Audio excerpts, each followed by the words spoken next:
noite pessoal, bem-vindos a mais uma aula de Arquitetura e Sistemas Digitais. Eu sou o professor Lucas e hoje nós vamos trabalhar um pouquinho com linguagem de descrição de hardware. A gente viu em aulas passadas os três tipos fundamentais de dispositivos lógicos programáveis. O PAL, que usa uma matriz que produz minitermos e depois ele soma minitermos. O CPLD, que muda princípio para multiplexadores. E depois o FPGA, que além dos multiplexadores, ele também tem um bocado de lógica pronta, como por exemplo RAM, multiplicadores e periféricos de comunicação mais rápida. Vocês viram, porém, que qualquer um dos dispositivos, mesmo o mais simples deles, vai ter um bocado de bits de configuração. O PAL tem uma matriz de 44 por 132 fusíveis que você tem que programar, que você tem que decidir se queima ou não, para construir a função que você quiser trabalhar. Isso não é um processo trivial, então o que a gente acaba fazendo geralmente é utilizar algum compilador, como por exemplo o Quartus da Altera, para converter uma descrição de circuito lógico, um desenho de circuito lógico, para uma configuração daquele chip. No entanto, vocês viram também que o FPGA do laboratório tem mais de 30 mil tabelas multiplexadoras de 4 entradas.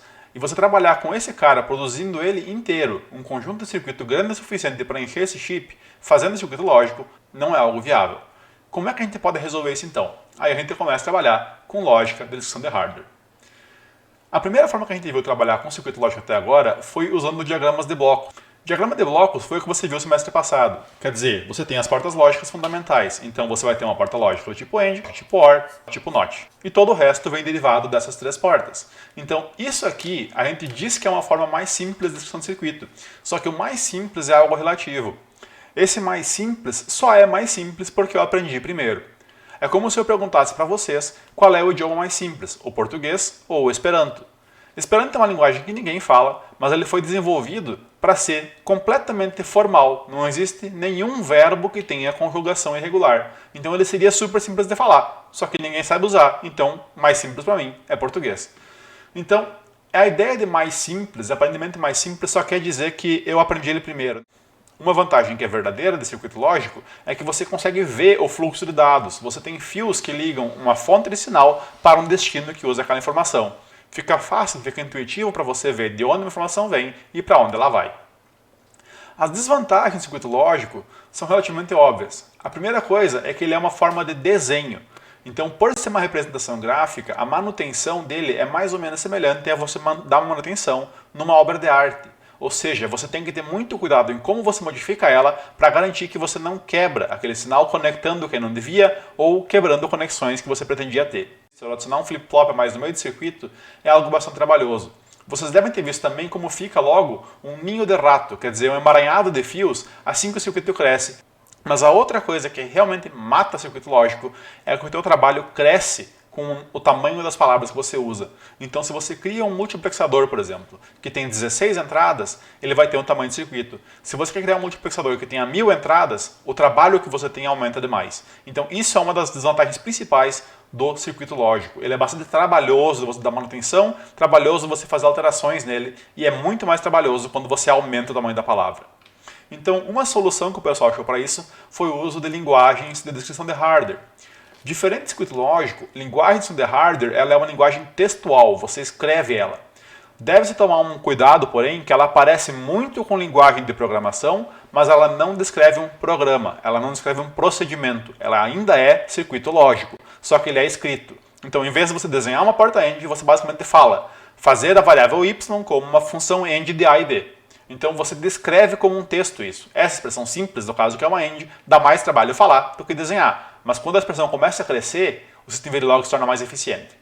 Então, a manutenção dele também é facilitada. Por ser uma linguagem baseada em texto, a manutenção é baseada em texto também. Eu tenho uma centena de ferramentas que trabalham com manutenção de texto e que me ajudam a organizar esse cara. Eu tenho ferramentas que ajudam a formatar, colocar tab em ordem certa, que ajudam a botar comentários e que ajudam a verificar alterações de um texto procurando linhas novas do código. Quem já usou ferramentas como Git e GitHub, por exemplo, sabe que essas ferramentas trabalham muito bem com alterações de texto e com casamento de versões que têm autores diferentes. Então, a outra coisa que também é interessante nesse Verilog é que ele me possibilita a generalização. Tem muitos comportamentos que eu tenho que são semelhantes, independente do tamanho da palavra ou independentemente do número de entradas. O comportamento de um multiplexador, quando eu falo para você somente o nome multiplexador, tu já sabe. Ele tem um conjunto de entradas, ele tem uns seletores e ele tem uma saída. Ele pode ter 1000 entradas ou ele pode ter 2 entradas. você sabe que esse comportamento é o mesmo, só que ele é variável de acordo com quantas entradas ou quantos leitores tu tem. Isso é generalização, então você pode parametrizar ele.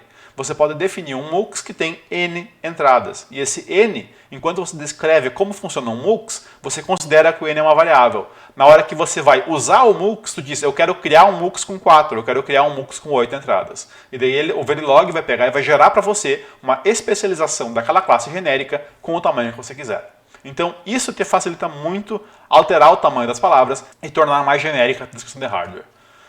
A outra vantagem que você tem, que a generalização entregou, é que o tamanho da palavra não aumenta o trabalho. Você pode ter um MUX de 5 entradas, um MUX de 10 entradas ou um MUX de 5.000 entradas. O trabalho, o tamanho do código que você escreve é igual. Então você tem uma grande vantagem para trabalhar com palavras grandes, para trabalhar com números grandes em circuito lógico. Você não tem tanto trabalho para desenhar. A desvantagem dele é que ele precisa de uma nova curva de aprendizado. Mas vocês vão ver que para você aprender o fundamental do Verilog, basicamente 3 aulas são o suficiente. É algo relativamente rápido de você aprender ele. Se você quer dominar a linguagem, aprender tudo o que ela pode fazer, aí demora um pouquinho, dá um pouco mais de trabalho.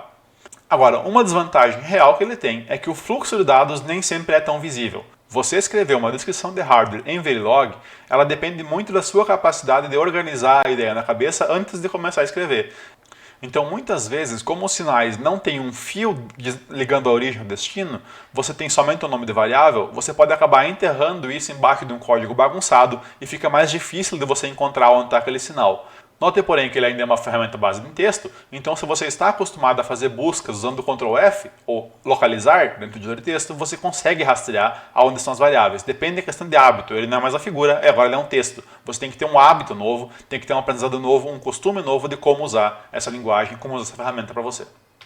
A gente vai trabalhar na disciplina com System Verilog, mas a System Verilog não é a única. Uma linguagem que também tem antes desse System Verilog é a linguagem VHDL. VHDL ele é um acrônimo meio recursivo, dentro dele tem outro acrônimo. Então VHDL quer dizer VHSC Hardware Description Language. VHSC vem de Very High Scale Integrated Circuit, quer dizer, é um circuito integrado de escala muito alta, daí tem a descrição de hardware para isso. Então é uma linguagem para descrever esse tipo de circuito. Até onde eu sei, VHDL era uma linguagem criada no intuito de documentar os circuitos. Ela tinha uma função meio militar, quando eles criavam algum circuito, explicar para os outros o que aquele circuito fazia. Ela é bastante formal, ela geralmente exige bastante texto para representar a função. Mais tarde, com o avanço de computadores, o pessoal criou compiladores ou criou programas que conseguem ler essa linguagem e gerar uma configuração de FPGA, ou ler essa linguagem e gerar um chip que faça aquela função para você.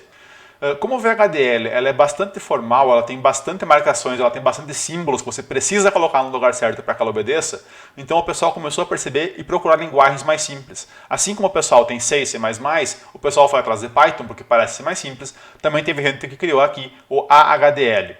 Então, esse AHDL, ele era uma linguagem mais simples de trabalhar, mais simples que o VHDL, só que ele acabou morrendo porque só tinha um fabricante que suportava a linguagem. E quando o pessoal trabalha com programação, raramente o pessoal tolera ficar preso em um fabricante. Se você vai dedicar 20 horas, 200 horas para criar alguma coisa, você não quer ficar preso num único fornecedor. Você quer ter a chance de saltar de um para outro assim que você sentir que tem necessidade. Então, depois disso, o pessoal acabou criando a linguagem Verilog. E, a partir dela, System Verilog. Verilog e System Verilog são bastante semelhantes, mais ou menos como C e C++ são semelhantes. System Verilog é uma extensão de Verilog. Ele é uma linguagem um pouco mais curta de escrever e é quem eu vou trabalhar aqui. Também existiram outras, é óbvio, como o pessoal estava acostumado com C, eles criaram uma derivada de C, System C, que é para escrever não um programa, mas para escrever um hardware também. Eu nunca trabalhei com System C, mas tem alguns programas que trabalham com isso também. Então, na disciplina, a gente vai trabalhar com o System Verilog. Ele é relativamente enxuto, ele é relativamente otimizado, o código dele é relativamente limpo. Uma coisa que me agrada dele também, o Verilog tem a parte de operadores idêntica a C. E isso eu achei interessante porque como eu tenho estudo de C, e você também deve ter um pouco do semestre passado, isso dá uma chancezinha nossa para pegar mais rápido dessas operações básicas. Então, o Verilog tem 4 funções básicas. Ele tem a ideia de descrição, síntese, simulação e verificação de circuitos integrados. Descrição quer dizer o quê? Você escreve um texto que explica como funciona um chip. Basicamente foi a função original do VHDL, mas é o que eu uso também para projetar meu circuito. Síntese não é uma função do Verilog, síntese é uma função do compilador que você pode fazer com o Verilog. Quer dizer o quê? Você pode pegar, a partir de uma descrição Verilog, você pode passá-la por um programa especial que transforma aquela descrição Verilog em um chip para você ou em uma configuração que roda num FPGA. Então, síntese é a parte que você tem, a opção que você tem de transformar uma descrição Verilog em alguma coisa que você pode usar na prática, que você pode gravar no FPGA ou que você pode mandar fabricar em algum lugar. Simulação, o nome já disse, vocês estão acostumados. Então eu posso usar Verilog para criar uma simulação e para descrever uma simulação. Eu também tenho alguns comandos que são específicos para a simulação, que eu posso colocar no Verilog coisas como programa que rodam passo a passo, mas que eu não consigo criar um chip com aquilo. Então eu tenho um conjunto do Verilog bem maior do que eu preciso para trabalhar com chip. E a última etapa que eu tenho é a etapa de verificação. Então eu posso usar no Verilog e criar uma especificação que me diz, esse circuito deve trabalhar assim, mas eu tenho essa tolerância. Então, eu descrevo como é que ele funciona, faço a síntese, vou gerar uma configuração de chip, simulo para testar se ela funciona, mando para o fabricante, ele produz o chip para mim, me devolve um chip físico e eu rodo a verificação para comparar se aquele chip físico que eu recebi bate de fato com a descrição que eu pedi.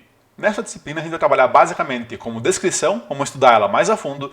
Síntese e simulação são usadas como ferramentas, mas não são estudadas a fundo, ou como elas funcionam por trás, não vem ao caso para nós por enquanto. E a parte de verificação a gente não mexe em nada. Verificação é um tópico que o pessoal estuda na pós-graduação aqui na universidade, tá ok? Então a gente vai focar nessa disciplina, a parte que importa para nós, a parte que é mais útil no começo aqui, é a parte de descrição. Como é que eu vou criar esse cara, como é que eu vou criar uma descrição, como é que eu vou explicar um circuito que eu quero. E depois eu vou usar síntese e simulação para testar e ver se ele faz de fato o que eu queria que ele fizesse.